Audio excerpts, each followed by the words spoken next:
Yes! J'ai enfin touché ma nouvelle bagnole! Enfin, c'était un prêt, hein. Et...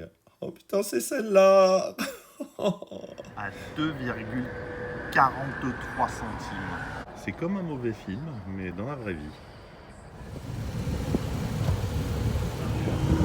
Celle-là, j'adore.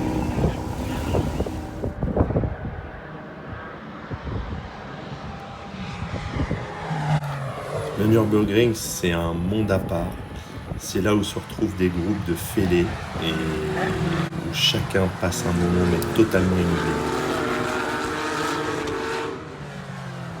Et il y en a vraiment pour tous les goûts. Grand Prix, Nordschleife. Et là, accrochez-vous. La Golf, c'est d'abord une très bonne routière, mais elle peut également servir à s'amuser sur circuit.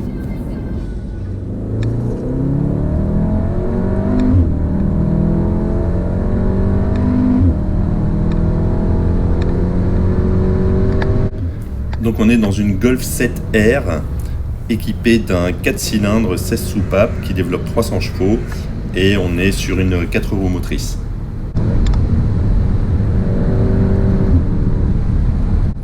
Donc, ma première impression a été une sensation de flottement, un peu comme si j'étais au volant d'un bateau, mais avec un grip quand même qui grâce à ses 4 roues motrices en fait, a quand même réussi à tirer son épingle du jeu.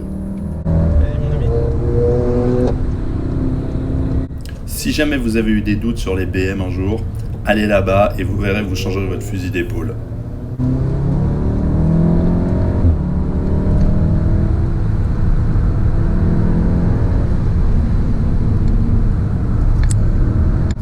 Alors la boîte DSG est très sympa, là c'est une boîte 6, mais je lui reproche quand même qu'il n'y ait pas le coup de pied au cul qu'on attend dans une voiture qui a un peu de patate.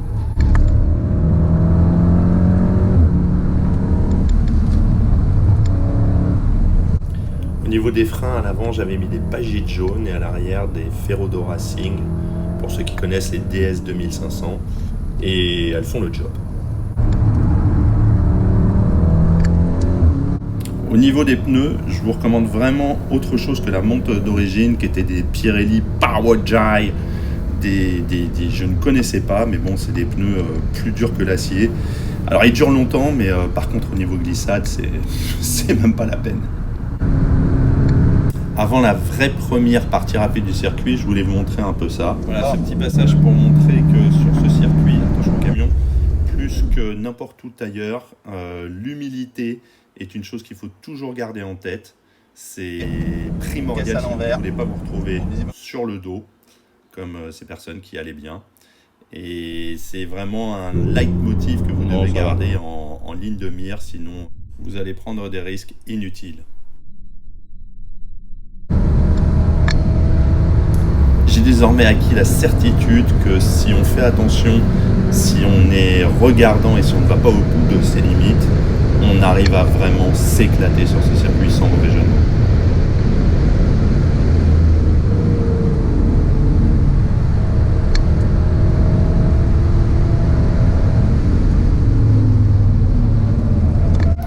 Il faisait vraiment très chaud puisqu'on avait 36 degrés à l'ombre et la température sur le circuit était de 51 degrés. Et à aucun moment la Golf n'a montré quelques signes de faiblesse que ce soit. C'était non, vraiment extrêmement fiable.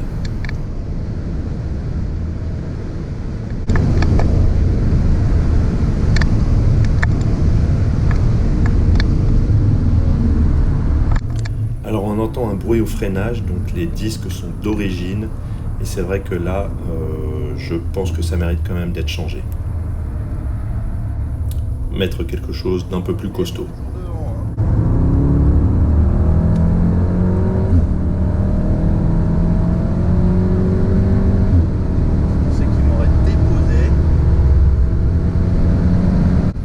Sur ce circuit, en fait, contrairement à ce que je croyais il y a encore peu de temps, il n'y a pas besoin d'énormément de puissance. Par contre, un petit upgrade au niveau des amortisseurs, mettre des combinés filetés, serait, je pense que la voiture se comporterait vraiment beaucoup mieux. Alors c'est indéniable, le côté 4x4 amène vraiment un plus. Je pense qu'elle a pu rattraper certaines petites erreurs et c'est vraiment très très rassurant.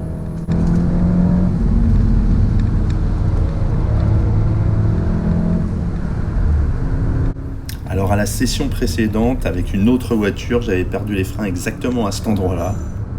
Et même avec ses pneus carrés en PVC, elle a quand même réussi à faire en sorte que je me sente bien.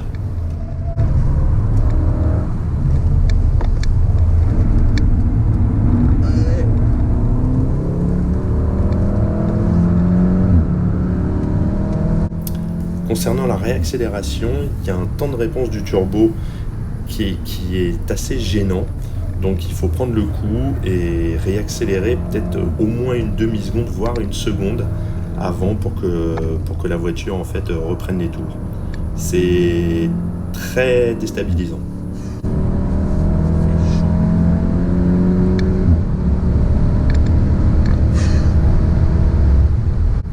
Du coup, dans ce virage par exemple, je me sentais pas de garder le pied sur l'accélérateur parce que j'avais l'effet bateau. Et la route étant très bosselée à cet endroit-là, avec un léger dévers, j'avais pas du tout envie de me retrouver dans le mur sur la droite.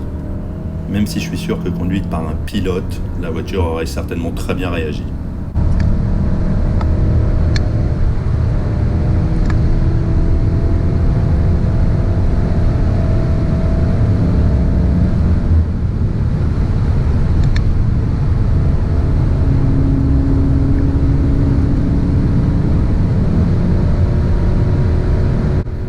Quelque chose que je peux lui reprocher, c'est lorsqu'on appuie donc à fond sur l'accélérateur et qu'on fait le kick, elle rétrograde et du coup elle se retrouve à un régime moteur trop important. C'est vraiment gênant. Si on pouvait supprimer ça, ce serait pas mal. Mais je crois qu'on peut le faire avec une reprogrammation de boîte.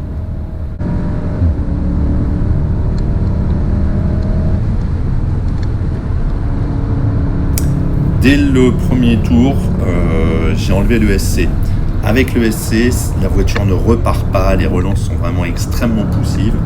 Par contre, sans l'ESC, on arrive à réduire vraiment ce temps.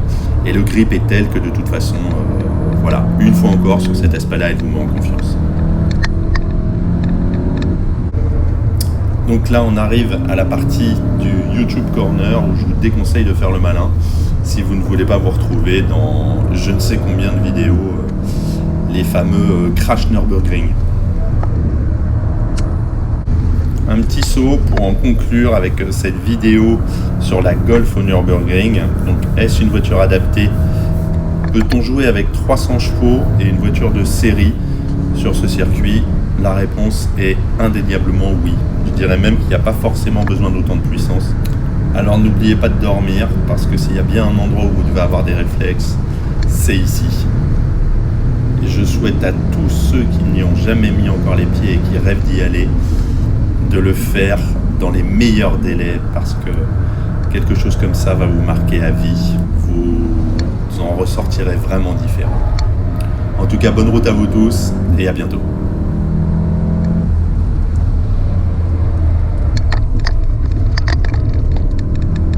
Ah oui, dernière chose, mettez la clim, parce que c'est là qu'elle prend vraiment toute sa dimension. Allez, à ciao.